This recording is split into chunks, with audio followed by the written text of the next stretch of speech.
Vous avez au moins une fois entendu parler de cette application qui rassemble pas moins de 4 millions d'utilisateurs. Oui, je parle de VRChat. Alors qu'est-ce que c'est et pourquoi ça marche autant?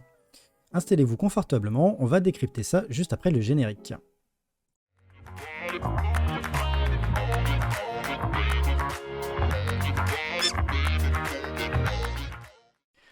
Lors du lancement de VRChat en février 2017, les développeurs l'ont présenté comme une application regroupant des mini-jeux et des fonctionnalités sociales.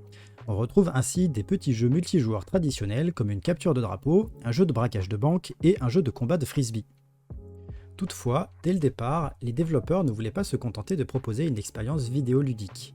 En travaillant avec Ron Millar, connu pour avoir participé au développement des jeux Warcraft de Blizzard, les fondateurs de VRChat voulaient faire de leur solution le premier véritable espace social en réalité virtuelle. Ainsi, les joueurs sont en mesure de personnaliser leurs propres environnements, de boire un verre entre amis, d'organiser des soirées dansantes ou même de s'inviter à des rendez-vous galants. On peut facilement comparer VRChat à Second Life ou Hotel Habbo, l'immersion VR en plus.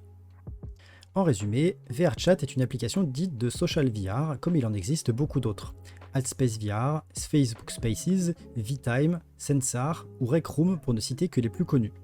Tout cela nous amène à une question: comment expliquer la popularité de VRChat là où d'autres applications de social VR n'ont pas rencontré un succès aussi flagrant? Plusieurs facteurs expliquent le succès de VRChat. Cette popularité croissante est d'abord liée aux possibilités de personnalisation offertes par l'application. Grâce à un kit de développement et l'intégration du moteur Unity, VRChat offre de nombreuses possibilités aux utilisateurs. Les joueurs peuvent non seulement créer leur propre monde virtuel, mais aussi leurs propres personnages. Ainsi, contrairement aux autres applications de social VR, VRChat ne se contente pas de proposer un système de personnalisation d'avatar. Les utilisateurs sont libres d'utiliser des modèles 3D disponibles sur le web pour prendre l'apparence de personnages issus de la culture populaire, films, jeux vidéo, séries et dessins animés. Le monde de VRChat est peuplé de personnages célèbres. En se connectant au jeu, on peut facilement tomber nez à nez avec Pikachu, Batman, Bob l'éponge et Détective Conan en train de tailler un bout de gras. VRChat, c'est un pot pourri de culture pop, un joyeux chaos, un festival de cosplay permanent dans la réalité virtuelle.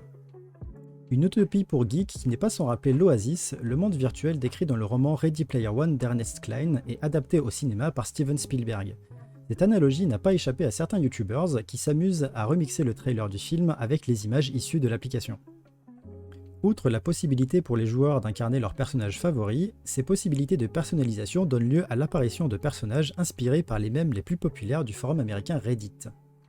L'exemple le plus fameux est celui de Ugandan Knuckles, une caricature bon marché du personnage Knuckles de la franchise Sonic de Sega.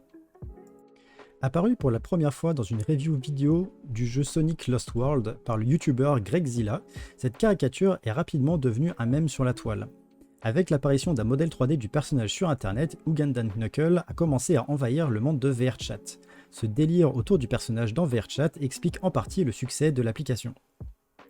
VRChat perpétue la viralité des mèmes sur le web, leur donne vie et fait office d'extension pour les forums et autres plateformes sociales sur lesquelles circulent et évoluent ces mèmes. Au final, si on voulait grossir le trait, VRChat c'est un petit peu une extension VR de Reddit.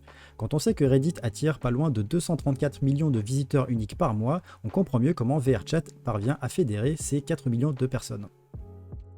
L'autre explication du gain de popularité de l'application est l'intérêt que lui portent les streamers sur YouTube et Twitch.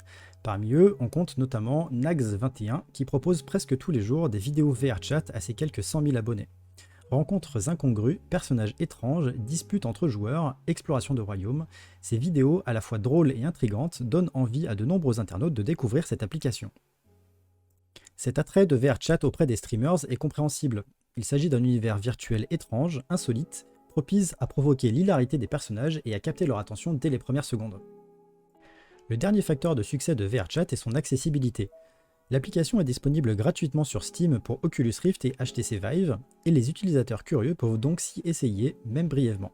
En outre, il est possible de jouer à VRChat même sans casque VR grâce à la version PC non VR.